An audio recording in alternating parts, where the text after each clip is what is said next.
Hi everyone, welcome to our last but not least session, Open Contracting, a new frontier for transparency and accountability.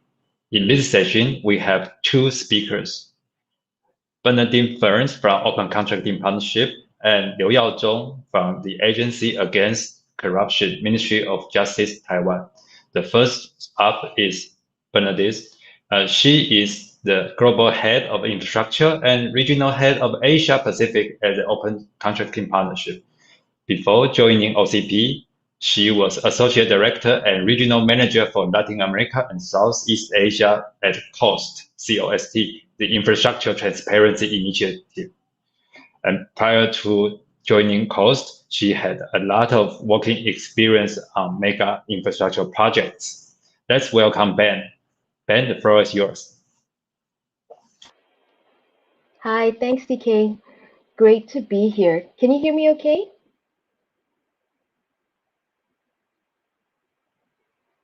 Great, super. Hi everyone. Thanks, DK, for that introduction. It's great to be here. Thank you also for inviting me for this important event. So as some of you may already know, the Open Contracting Partnership, or OCP, has been collaborating with the government of Taiwan for some time now. We were proud partners on the presidential hackathon events going back to 2019 and 2020, where we supported the design and delivery of the hackathons. And this year I was also a judge on the international track. So I'm really excited to be here, really looking forward to the important advances in open government that Taiwan is making, and really looking forward to how OCP as an organization and our broader global community can help to support these exciting and timely commitments that have been made. So today, what I'm going to do is I'm going to talk a little bit about how open contracting fits into the OGP realm, and then I will obviously explain what open contracting actually is and talk you through a quick start guide of how to implement open contracting and how to use it to help deliver some of your open government partnership or OGP goals in your NAP. So I'm going to share my screen, and let me know if you can see it.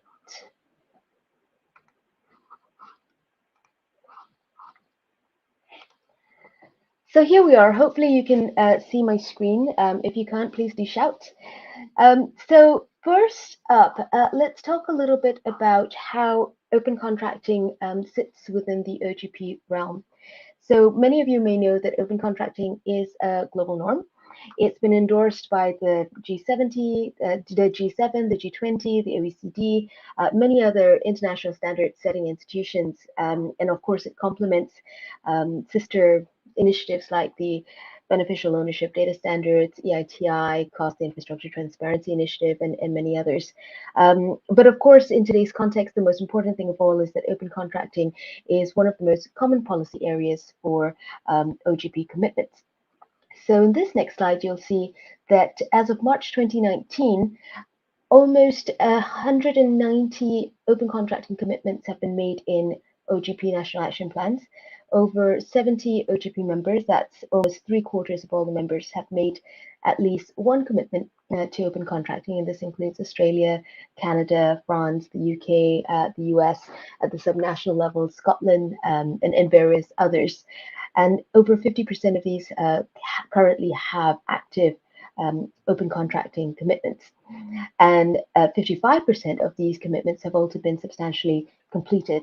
And this is important because you'll know that in the open government process, they have some very stringent mechanisms for measuring how effective these commitments are. And increasingly, by and large, open contracting is used as a tool to deliver effective commitments.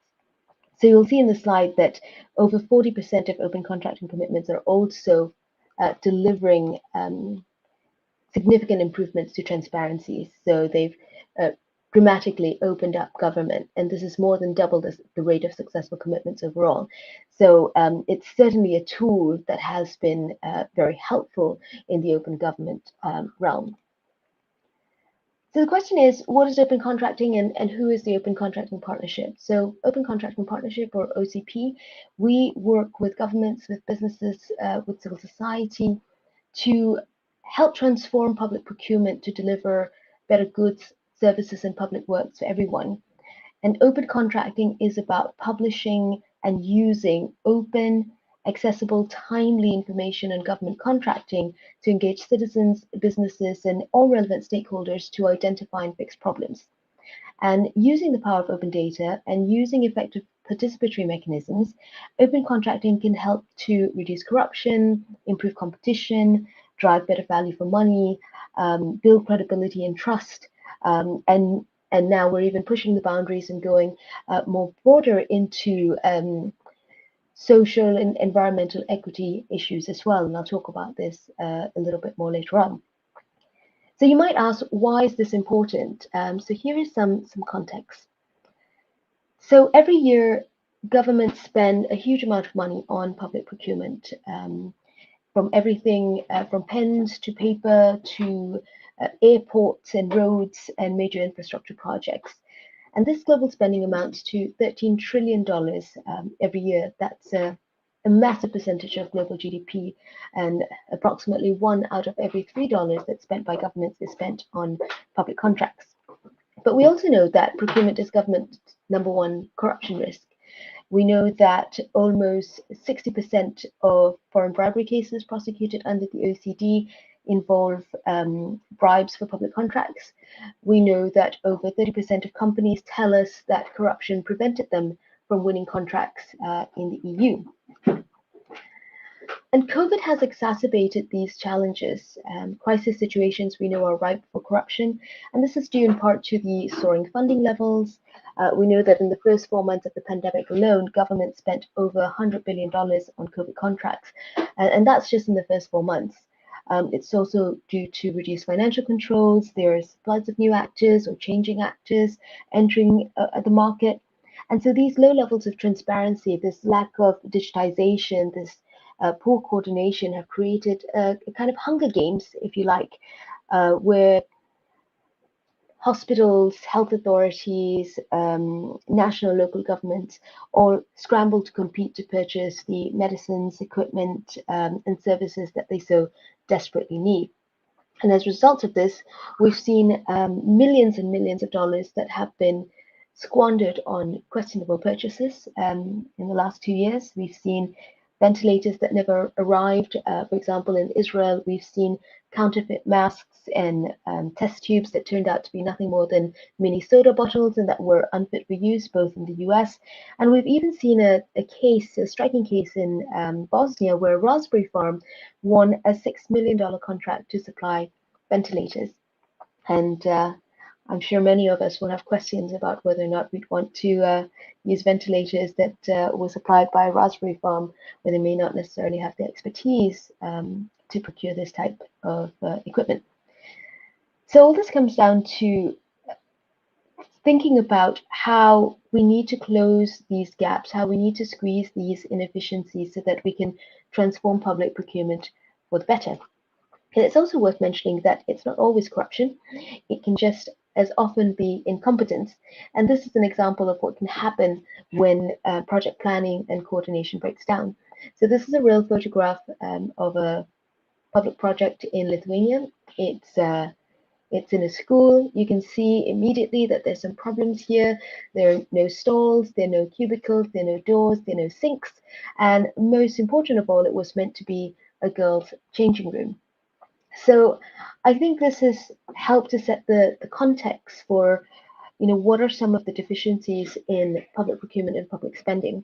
And the question is, what can we do about it? And this is where open contracting can help. So you'll see in the slide a QR code on the top left-hand corner, and that'll take you to our quick start guide to open contracting. You don't have to look at it now, but you can save it for future reference if that's helpful. But in the next bit of my presentation, I'm going to talk about the 4 foundations of open contracting, and I'll share with you also some examples of successful implementation from around the world.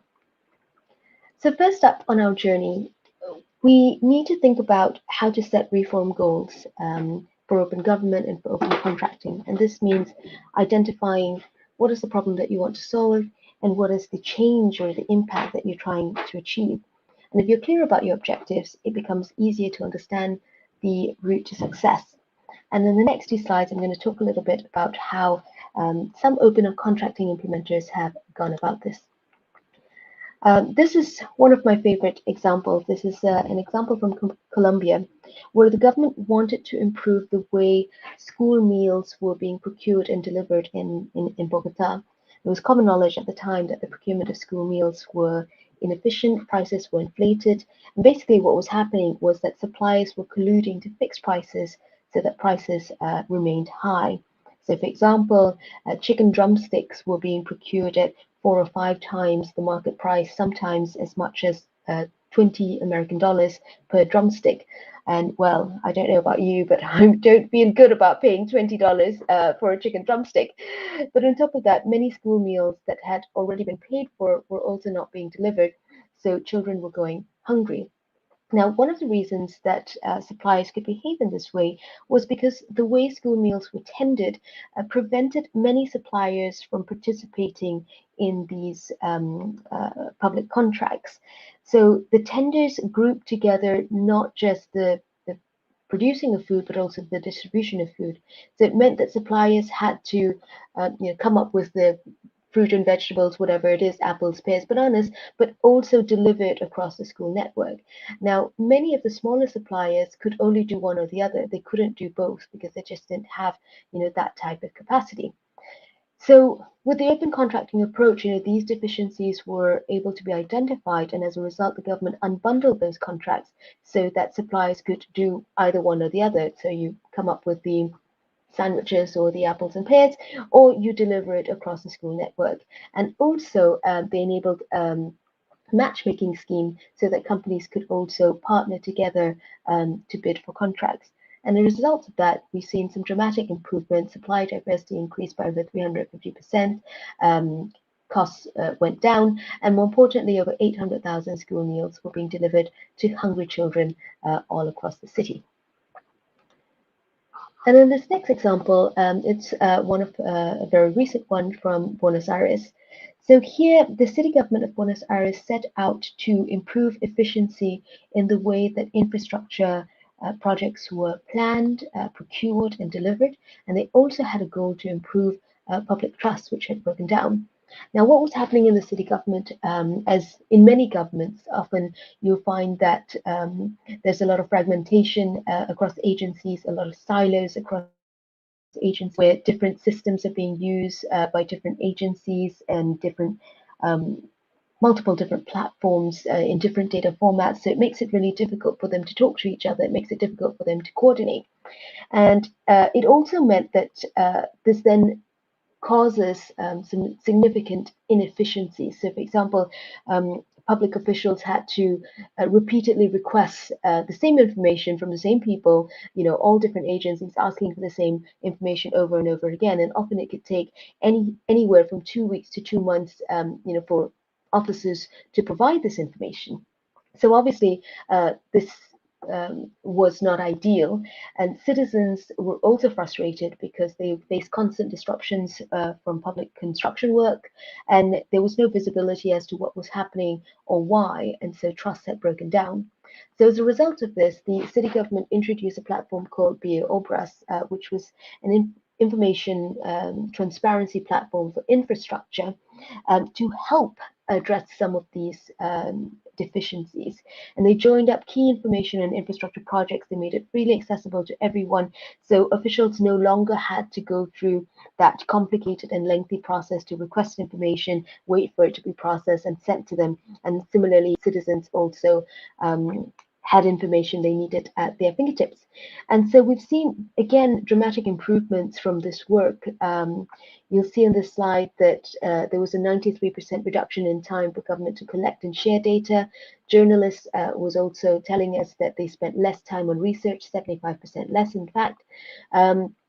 Governments reported that they've seen better coordination, so they were better able to join up their efforts, not just for infrastructure planning and delivery, but also for other related government initiatives, such as sort of equity initiatives or social welfare initiatives. And it also improved the supervision of infrastructure projects going all the way right to the top, which was useful. And finally, we've also seen that citizen complaints have dramatically reduced, and businesses are also telling us that this has helped them to better plan their supply chains and participate in bids. So these are some examples of how, when you're clear about your reform goals, you can then set out a plan for how to achieve it. So next up on the open contracting journey is to publish and use open contracting data. So at the core of our work are two internationally recognized data standards, which help stakeholders to publish and use standardized, structured, machine-readable open data in a timely manner so that it's easier to understand what is working and what isn't in your public procurement process. In the next slide, you'll see a schematic of what the Open Contracting Data Standard, or OCDS, looks like, and you'll see that it covers the entire public procurement cycle, from planning to bidding to award to contracts to implementation.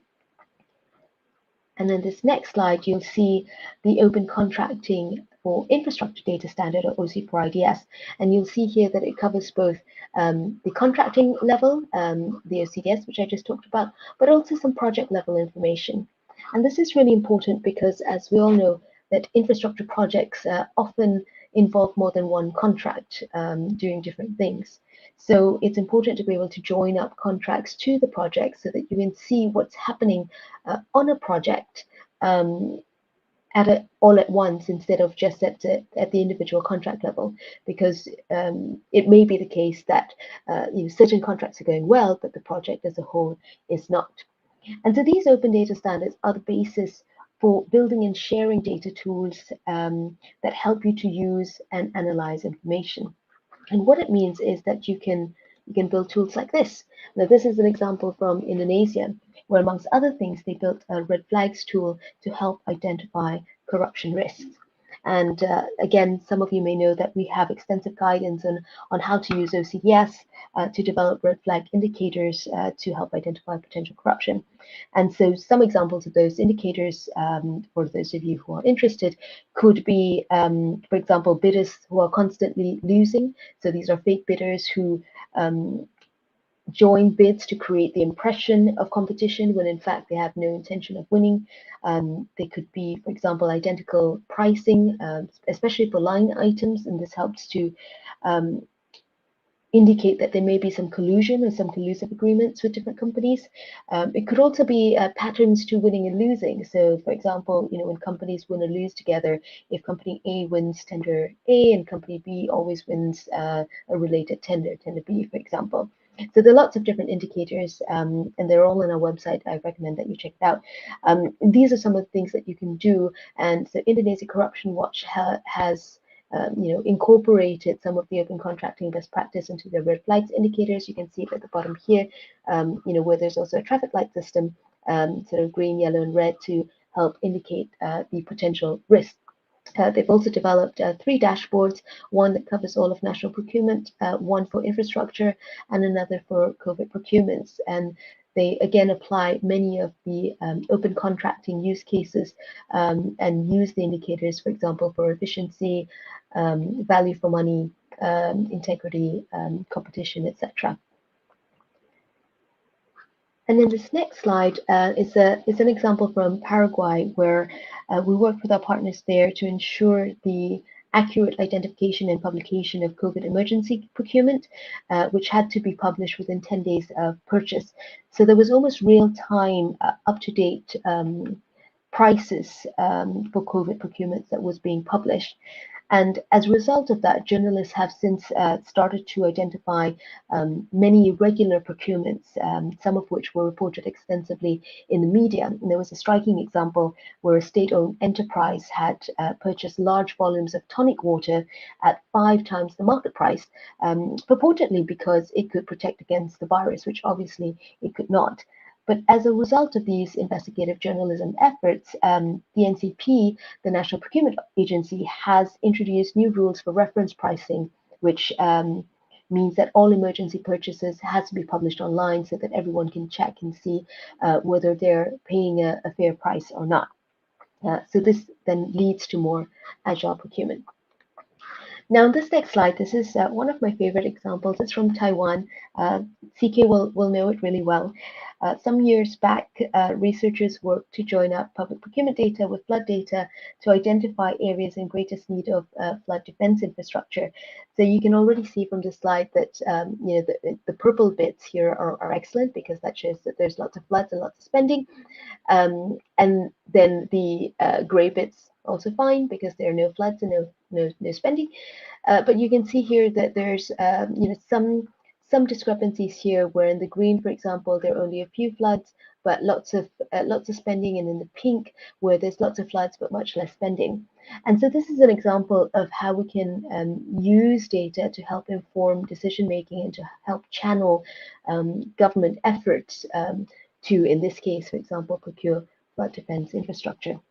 And you'll be also interested to know that this project has actually inspired Civic Data Lab, who is one of the Presidential Hackathon 2020 winners, to replicate this approach in India. And they're going even further to add in even more data sets, so looking at demographic data, vulnerability data, poverty indicators, and flood impact losses, so that you can get even more richer analysis from this work. Now, finally, in this section, I want to touch very quickly on this tool from Honduras. Again, one of the projects that came out as the top 2 teams in the Presidential Hackathon for 2019, where they joined up infrastructure planning and procurement data with environmental data to help government planners more accurately assess if proposed infrastructure projects had negative environmental impacts and also had complied with the environmental licensing requirements before projects are approved. So this has a kind of a preventative angle to it as well. So you'll see in this slide, in this map, for example, you could see approved infrastructure projects with their corresponding environmental licenses or lack of. You could see discrepancies between approved projects and the environmental regulation requirements. You can also see approved projects that didn't have environmental impact assessments or failed to disclose their EIAs. So here again, you can see that data and data analytics can really help to improve decision making and drive positive change in multiple different ways. So if you set your reform goals and if you use that data in a meaningful way, you can start to get some really exciting results. Now, next up in the open contracting journey is stakeholder engagement and participation. So for example, you can do this by engaging vendors in pre-market consultations or embedding some sort of monitoring process across the procurement systems. So in this slide, you'll see this is a photograph of EcoBC, which is a bike share program in Mexico City. And here you'll see that the city government prioritized vendor engagement very early on in the procurement process for EcoBC.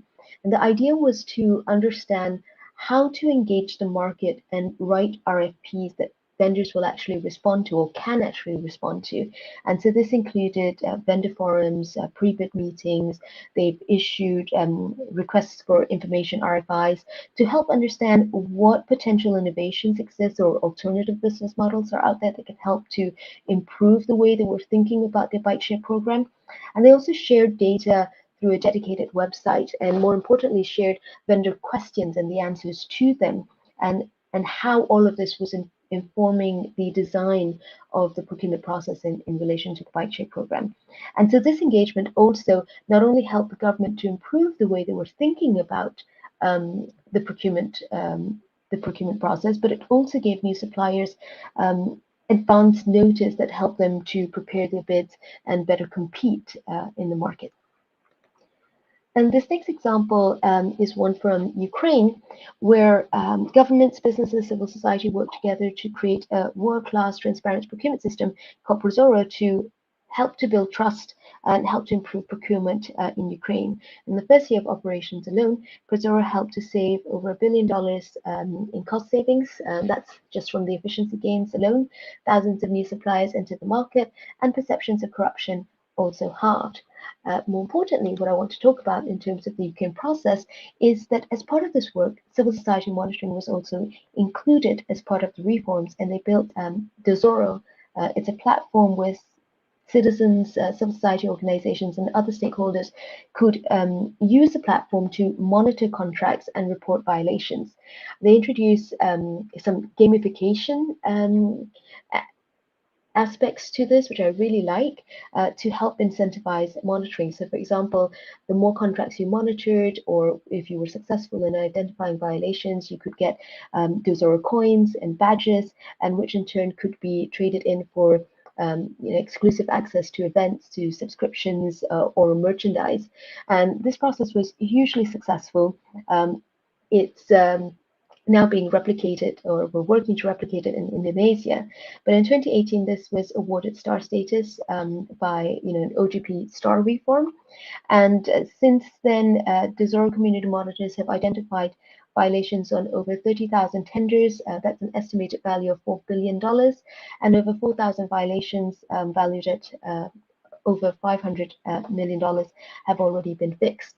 We know that over 40 municipalities are also using Dozoro to manage the procurement processes, and over 100,000 people use Dozoro on a monthly basis. So this is, I think, a great example of how you can really step up stakeholder engagement and ensure a very participatory and inclusive approach. So finally, on the open contracting journey, the key thing to remember is that we should be constantly measuring progress, because when you have a really good framework for doing this, you can then continuously improve what you're doing. You can continuously refine your approach and to push for even better results. It can also help you to communicate your successes, because if you know what you're achieving and what your successes are, and if you have some tangible evidence for it, you can then communicate that to other stakeholders to generate even more buy-in for your work. So here in this last slide, I'm just going to share very quickly an example from Integrity Action's development check. This is a tool that helps people to monitor infrastructure projects, and basically what they can do is that they can identify and report failings or violations, and more importantly, understand what, if any, action has been taken to fix those problems or complaints. And you'll see that here in these little red boxes where you see the fix rate. And so in these two examples, you'll see that the fix rate is really quite high. So we're getting to 87.5, over 90% fix rate. But there's some other projects, obviously, where the fix rate is much lower. And that's really helpful to know whether or not problems that have been identified has been fixed, has been addressed, or whether it's underway. And of course, in your monitoring, evaluation, and learning plan, it doesn't have to be something so involved. You don't have to create a new tool or platform for it. There are many different ways in which you can do it. It could be in the form of a simple spreadsheet. We have many different templates that you can use as well. And again, they're all available on our website or through the Quick Start Guide. But it's something that you should be thinking about from the start of your journey to make sure that you're capturing baselines and tracking progress over time. Now I'm going to close on my final slide just to share some key documents and guidance that can help you on this journey. And you'll see that, again, there's a QR code here on the right, which is one of my favorite guidance pieces on how to deliver an open contracting process for infrastructure. So I'm going to close there. I'm going to hand back to DK. Thank you, Ben, for sharing so many vivid use cases of open contracting with quantifiable impact on the quality of public services and infrastructure. And especially, I like your final recommendation about measure, adapt, and institutionalize reforms, which is very useful since a lot of countries are trying to perform evidence-based policy. I'm also happy to update you that regarding water resource management, another team, by integrating water flow and water quality data from layers over layers of government agencies, they had just won this year's presidential hackathon last weekend. So we are looking forward to the future synergy between these data-driven water resource governance projects, and hoping we can see more and more sparks and hope to inspire other countries more than just India. And I also like your analogy about a strawberry farm. I'm not sure if it's a true story, selling ventilators, because it reminded me that a couple of years ago in Taiwan, there's a news about the airport runway pavement project was awarded to a company which had never done it before. Okay, so talking about which, let's hear from our next speaker, Liu Yaozhong, to learn what the Agency Against Corruption has been doing to improve the integrity of the government procurement. Liu Yaozhong, the floor is yours. 好，大家好，我是刘耀宗，我是法务部廉政署防贪组的副组长，今天很荣幸能受邀来这里分享。Ladies and gentlemen, good afternoon. My name is Liu Yaozhong. I am the Deputy Director of the Corruption Prevention Division at the Agency Against Corruption of the Ministry of Justice. It is my great honor to be invited to share about government procurement integrity platform here today. 好，廉政署作为我国专责的廉政机构，主要的职掌是预防和打击贪腐。俗话说，预防胜于治疗。近年，我国更重视如何建立有效的机制来预防贪渎的发生，这也是联合国反贪腐公约中所强调的。而机关采购廉政平台就是一套防贪的机制，尤其是针对国家重大采购案件的防贪机制，运用透明及参与来达到防贪的目的，同时也符合联合国反贪腐公约的要求和开放政府的精神。The Agency Against Corruption, AAC, is a specialized anti-corruption agency in Taiwan, whose main responsibility is to prevent and combat corruption. There is a saying that prevention is better than cure. Therefore, in the past few years, we have great attention to how to establish an effective mechanism to prevent the occurrence of corruption. This is what the United Nations Convention Against Corruption emphasizes. The Government Procurement Integrity Platform is a set of anti-corruption mechanisms, especially in the area of major public procurement. This platform uses transparency and participation to achieve the purpose of corruption prevention. At the same time, it meets the requirements of the United Nations Convention Against Corruption and the spirit of open government. 什么是机关采购廉政平台呢？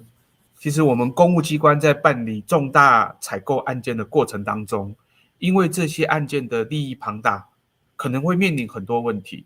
除了我们最不乐见的贪渎弊案，更常见的可能是公务员因为担心触犯到图利罪而不敢做决定，影响行政效率，或有黑道介入及不当关缩等问题。What is the Government Procurement Integrity Platform? In the process of handling major procurement projects, public sectors may face many problems because of the huge financial interest involved in the project. In addition to corruption cases that we don't want to see it happen, it is more common that civil servants are afraid to make decisions because they are worried about misuse of public power for private profit, which affects administrative efficiency or involves the involvement of criminal organization and improper pressure. 面对这些问题，廉政署以正面合作的思维来思考解决的方法。我们尝试成为公务机关的合作伙伴。当公务机关的首长有需求的时候，我们会鼓励他们采取廉政平台的机制，由廉政署来协助机关成立一个超强的团队，让公务机关不再单打独斗，透过团队合作来解决问题，降低案件贪渎不法的风险，也让公务员能发挥专业，勇于认识。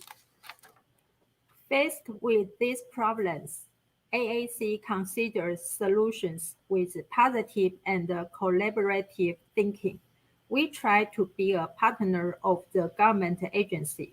When senior officials in government agencies require assistance, we will encourage them to adopt the mechanism of government procurement integrity platform. The AAC assists the public sector to set up a super team, just like the Avengers, so that the public agency no longer fight alone. We solve problems through teamwork, reduce the risk of corruption, and allow civil servants to perform professionally, make decisions bravely. 公部门的伙伴，例如廉政署、检察机关、工程会及审计单位等等，让他们可以参与案件的进行。私部门的伙伴，例如民众、厂商、公民团体等，让他们有表达意见的机会，促成机关做成符合社会公益的决策。The partners of the public sector, for example, AAC, Prosecutor's Office, Public Construction Commission, and the Audit Office to participate in the project. Partners in the private sector include the general public, companies, and the public interest groups who have the opportunity to express their opinions. This participation in facilitating agencies to make decisions that conform to the public interest of society. 廉政平台要能够发挥效用，其中有一个很重要的关键是资讯透明，借此可以强化过程中的监督机制。所以我们承诺事项之一就是设置廉政平台的单一入口。目前在廉政署的中英文网站都设有廉政平台专区，从这里可以了解到廉政平台的全貌。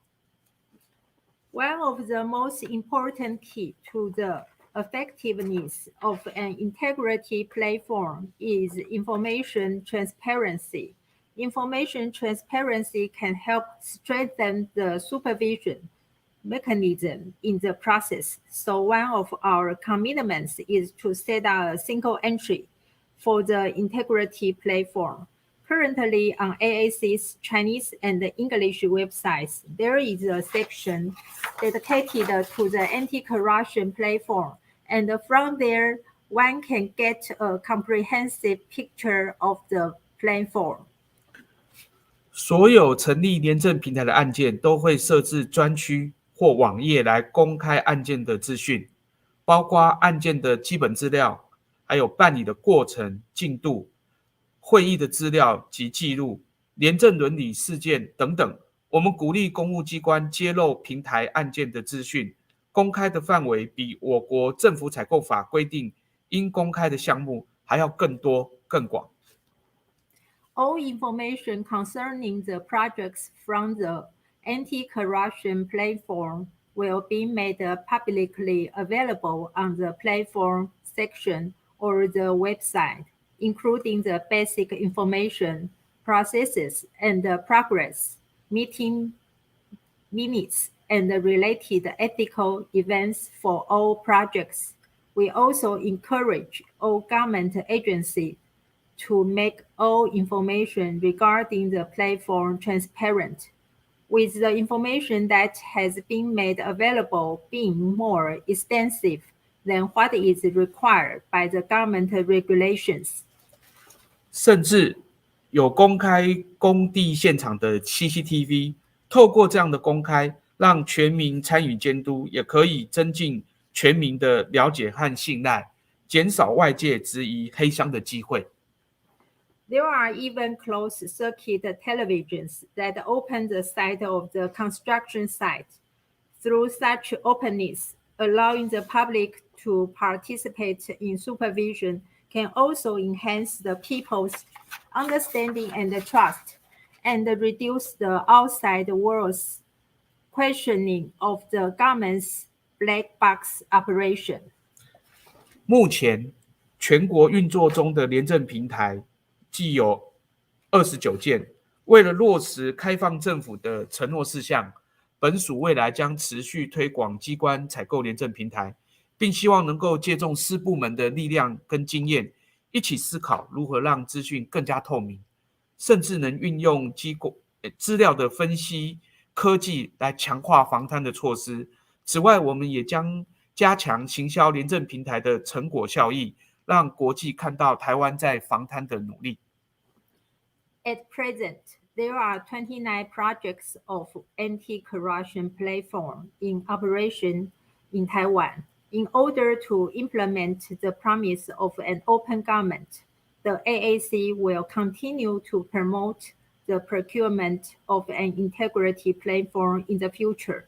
It is hoped that by utilizing the authority and the experience from the private sector, we can improve information transparency and even employee data analysis to strengthen measures for preventing corruption. Moreover, we hope to enhance the effectiveness of the marketing of the anti-corruption platform so the world can see the effort that Taiwan has put into corruption prevention. 好，以上是廉政署介绍目前机关采购廉政平台运作的理念还有概况，敬请各位给我们意见或指教，谢谢大家。The above information demonstrates AAC's ideal and the overview of the government procurement integrity platform. Any feedback and suggestions are greatly appreciated. Thank you for your time.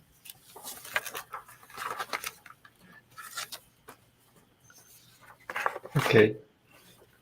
Thank you, Yao Zhong, for sharing the establishment of the platform for integrity on government procurement. And I really like the ACC's philosophy about prevention is more important than treatment. And I'm also very impressed by what you've been saying about the extreme transparency approach for procurement projects, especially like sharing the live streaming video cams of the construction projects. But however, I have a suggestion because the analogy, you use Avengers analogy, because Avengers only activate after the fact when the bad guy comes up. Maybe you should use the Justice League analogy, more suitable for the ACC. Just a suggestion. Now we are going to take some questions from the audience. And everybody, if you have questions, you can go to Slido and type in your questions. Let me check the Slido here.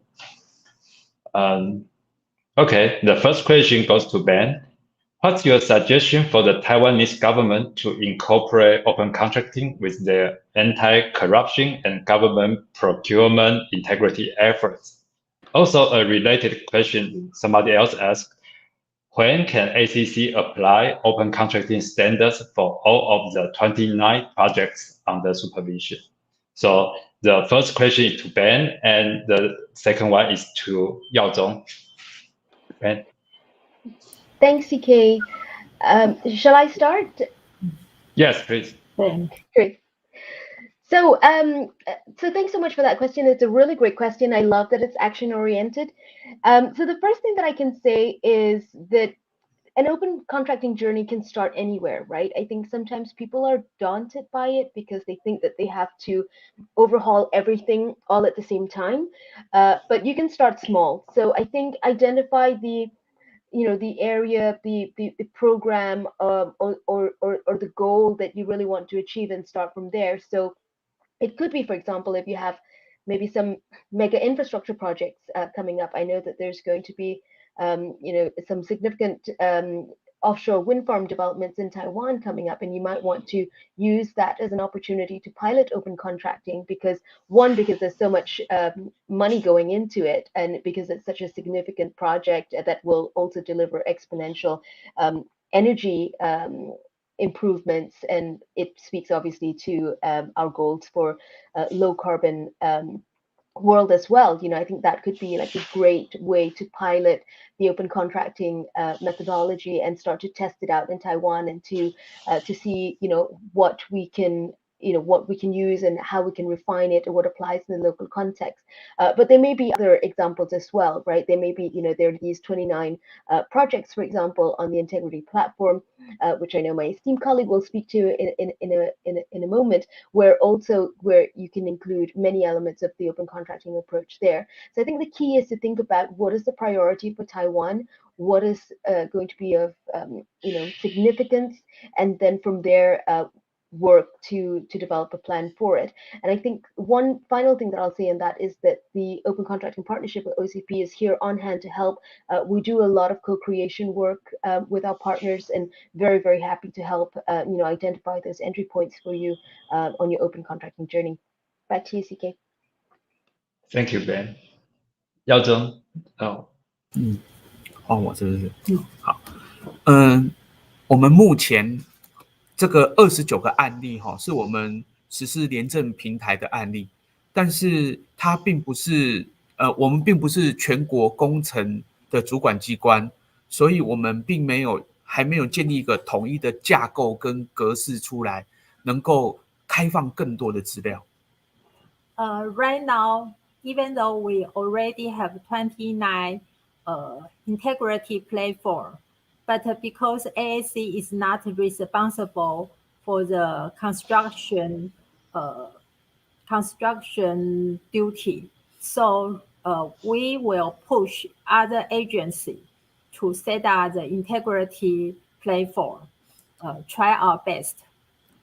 但是我们会继续努力，我们希望在4年之内把这一个统一的架构跟格式，透过广泛的讨论，能够进一步的公开出来，让大家能够知道说这一个重大工程它的采购的意义跟进度，还有它的效益有哪些。Although the 29 projects, they disclose the information is not totally the same. Some of the project maybe is disclosed much more, and the other is not so much more information. But in the later few years, we will try to make all the disclosure information at the same standardization, make the disclosed information at the same quality. That we will do it in the future 4 years. 我的回答就到这，谢谢。Thank you, Yao Zong. This is a great transition to our next question from the audience. So Ben, this is for you. So Yao Zong just mentioned ACC hasn't started to prepare the proper data standards to organize these 29 projects. So what is the first step for any government bodies to adopt the principle of open contracting? In ACC's case, how do they start a pilot project? Do you have any recommendation from your experience around the world? Yes, I can absolutely share from our implementation experience with partners. I think it's, again, a great question. And I think that Taiwan is in a really good position because, Taiwan already has a lot of sophisticated data capture solutions. You're already, working with a lot of, standardized structured data.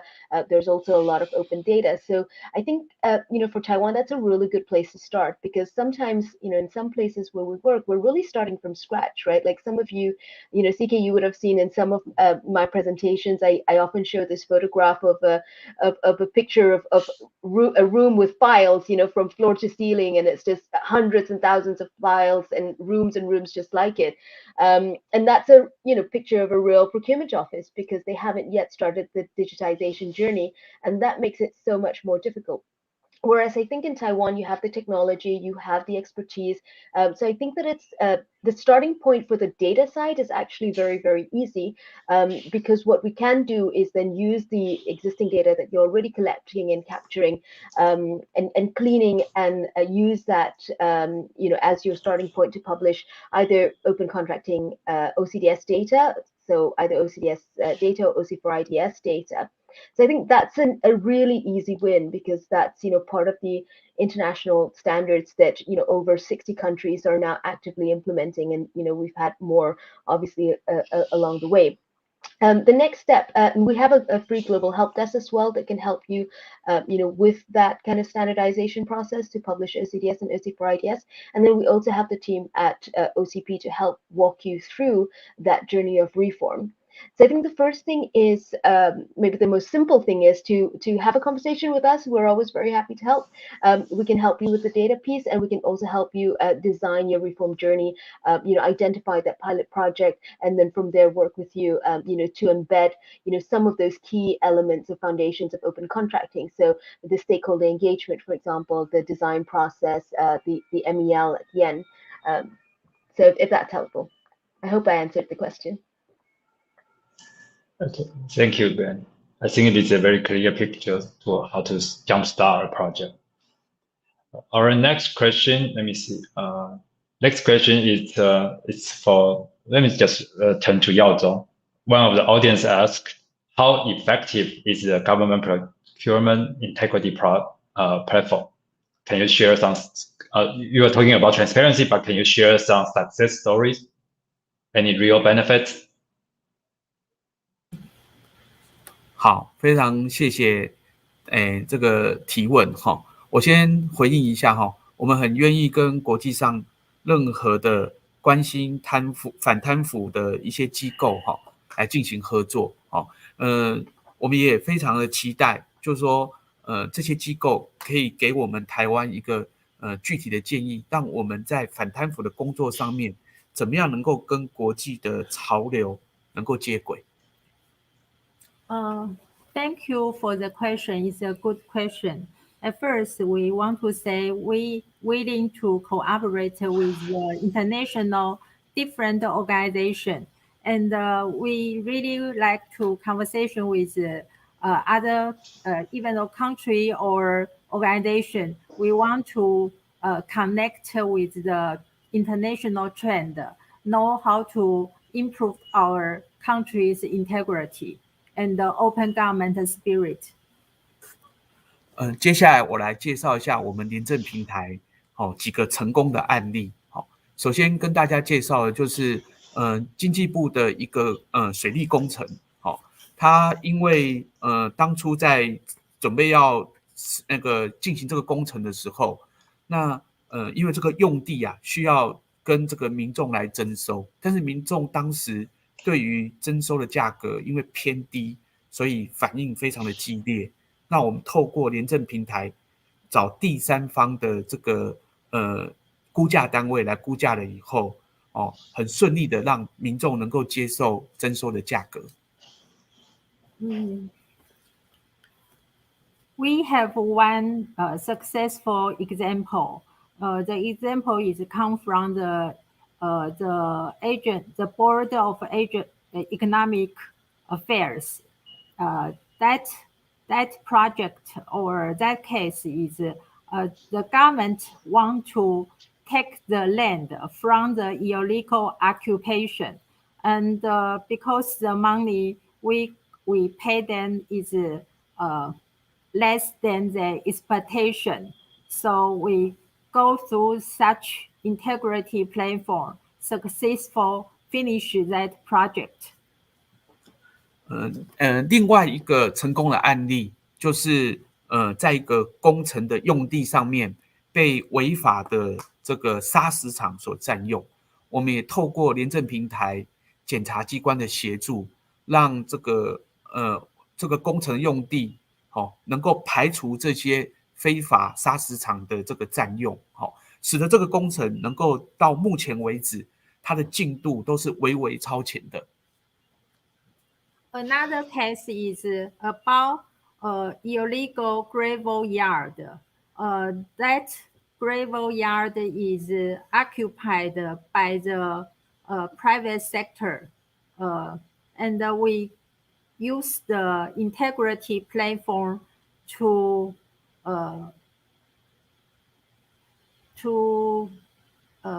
correct their action, and then let the construction project process goes very well, and the progress is much more than we expect. 最后要跟各位报告的就是，我们像淡江大桥这样的一个工程，其实在刚开始要实施的时候，因为环保的关系，受到民众的抗争。但是透过透过跟民众的座谈的沟通，很多民众当初抗争的民众，到现在几乎都是淡江大桥的环保的志工，就是把这个抗争，从这个外力的困扰变成一个我们工程的助力。And another successful case is the government want to build a bridge, and but because the public construction will attract the neighbor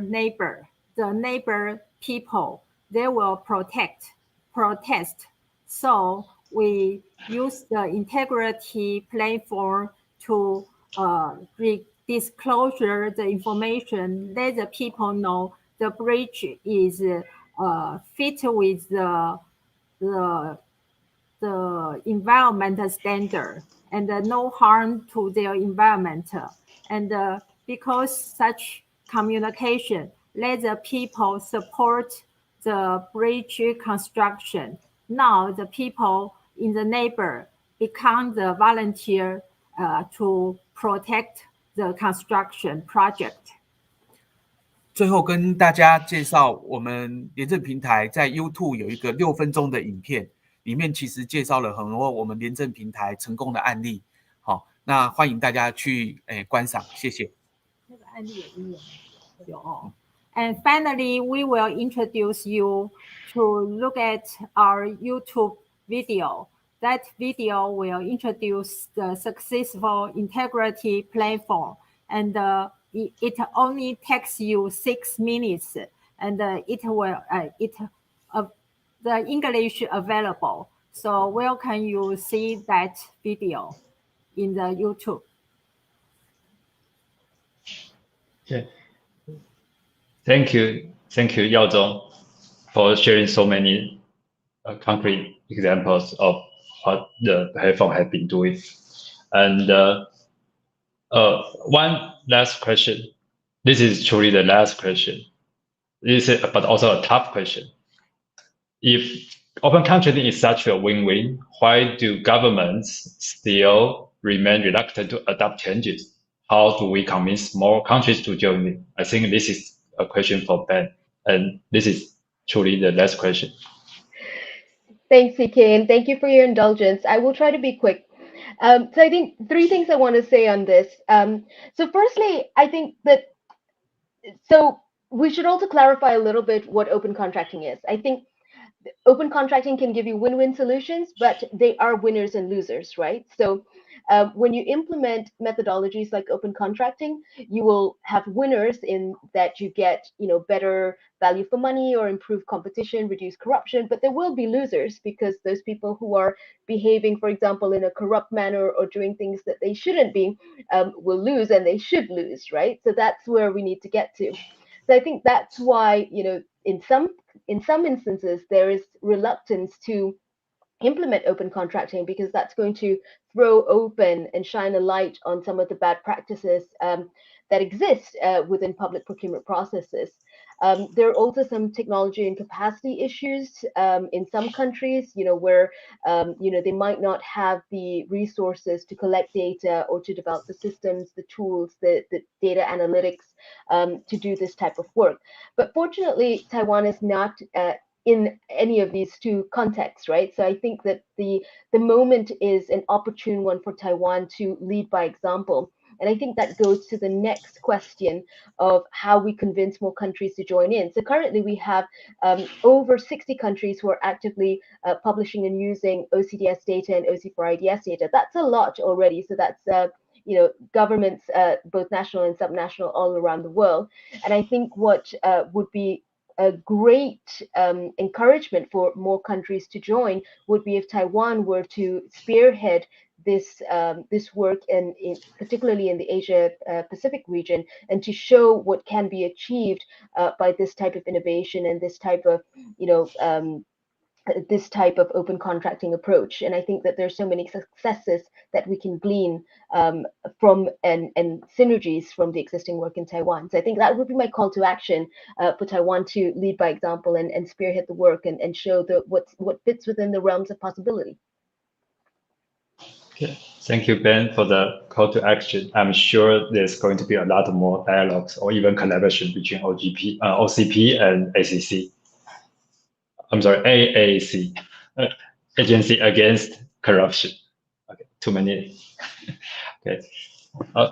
If you are, this is the last one. If you are interested in learning more about Taiwan's open government national action plans, you can just Google it or go to the National Development Council's webpage or the fan page, and you can know more about the details about these national action plans. Okay. Thank you all for joining this session, and hope you have a great evening or morning. Thank you all. Goodbye. Thank you. Cheers.